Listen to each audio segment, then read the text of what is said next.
This weekend here at the Reagan Library, I sat down with two current lawmakers, both military veterans. Democratic Congressman Seth Moulton from Massachusetts, a Marine Corps captain who served 4 tours of duty in Iraq. And Republican Congressman Michael Waltz from Florida, a combat-decorated Green Beret who served multiple tours in Afghanistan. So we are here at the Reagan National Defense Forum, and we've got a lot of survey results, and I'm going to start with a tough one and let you guys speak to it. Folks were asked, do you have trust and confidence in Congress? 5 said a great deal. 21% said some. That leaves you with 71% who said little or no trust and confidence in Congress. Why do you think that is? Because we're dysfunctional. I mean, for the first time in history, we didn't have a speaker for 3 weeks. That's never happened before. And that doesn't send a good message to our allies, to our adversaries around the globe. It doesn't send a good message to the American people. In fact, one of the most frequent questions I get from my friends, people who love me, is, Seth, why do you keep doing this? But actually, I think it's a really important time for all those reasons to keep doing this. Mm-hmm. Well, look, I mean, a little bit of that I'd throw back on the media. You know, we love to cover the train wreck, and that gets covered a lot. But there's actually a lot of bipartisan work that does get done. Mm-hmm. Case in point, our defense bill came out of the committee that Seth and I serve on nearly unanimously the last 61 years. So there's a lot of work that gets done. I don't think everybody's fully aware of it. But at the same time, I have a lot of folks that ask me, well, you know, what are you guys doing up there? And my response as a small government conservative is as little as possible. I want, aside from defending the nation, I want D.C. out of your lives as much as possible. And I think a lot of things should be powered down to state and local. So I get the numbers, but a lot of my job is to, one, oversee the administration, but then two is to keep D.C. out of your lives. I don't think one size fits all coming out of Washington is necessarily the solution. Well, you all have very different perspectives on a number of big issues, but you do share that you've been veterans. You have served our country in uniform, and that's going to give you a unique perspective, obviously, on how you see things on the Hill. You mentioned National Defense Authorization. That's among the many things you guys have got to get done. I mean, that's something that's really not optional. So you guys have served in uniform. What does it mean to the men and women in uniform to go from CR to CR, to watch the NDAA possibly get stuck with a couple of folks who have real objections to very specific things? The most important thing that our military needs to do right now is modernize as quickly as possible to meet a totally new generation of threats. And we can't do that if we just copy last year's budget and make it this year's budget. That's what a CR does.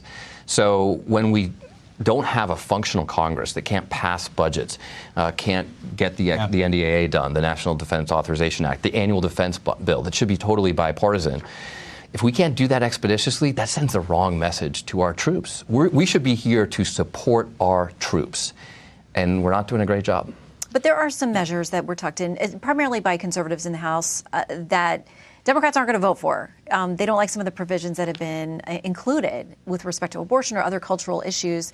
How do you defend those when it comes to getting the money in place for the military? Well, look, I mean, one of the provisions was a ban on critical race theory. That was actually my provision. I think we have to fight hard to keep the military a meritocracy. Race, religion, socioeconomic background, your politics, that should be left at the door. We need the best of the best. I understand that's controversial to some.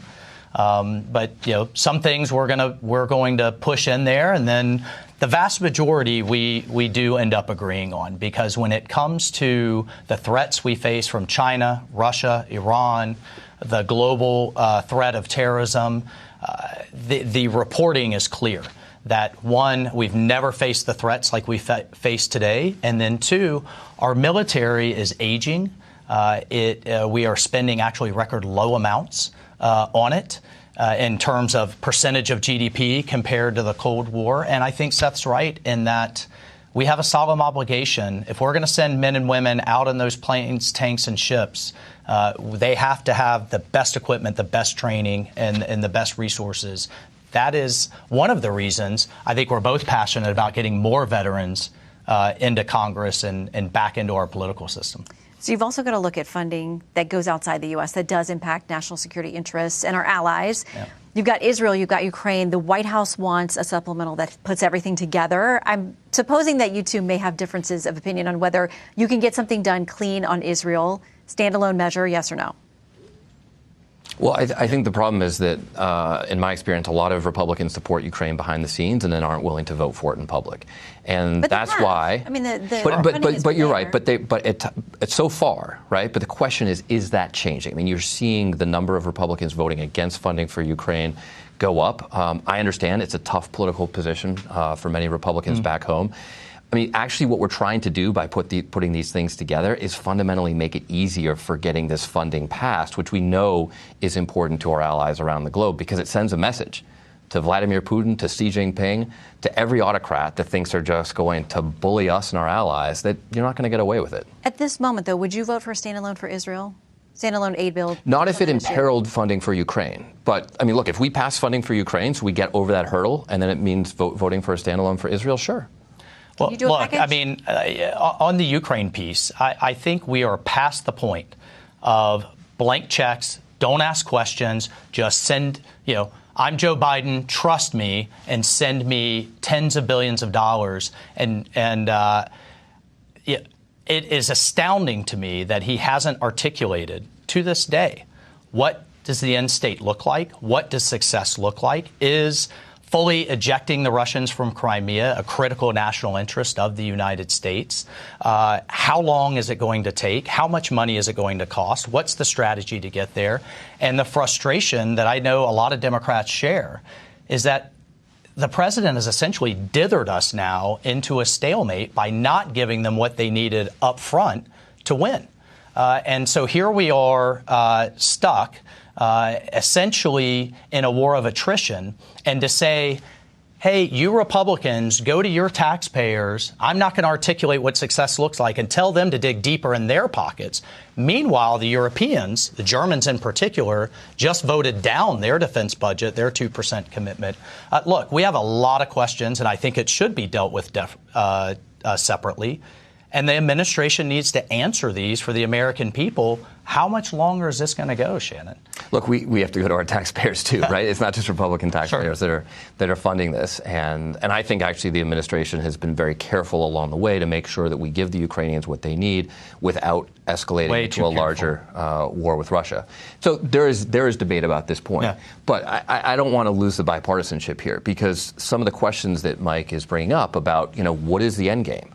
I mean, this is a big question that I've been asking for Israel, Netanyahu. It's a question we need to ask Ukraine as well. That's a fair question for us to have in Congress in a bipartisan way. It's a fair question for the American people to have. Well, we thank you both for serving in uniform, serving our country, but what you're doing now as well. The country's counting on you. So thanks for stopping in to discuss all the challenges ahead. Thank you.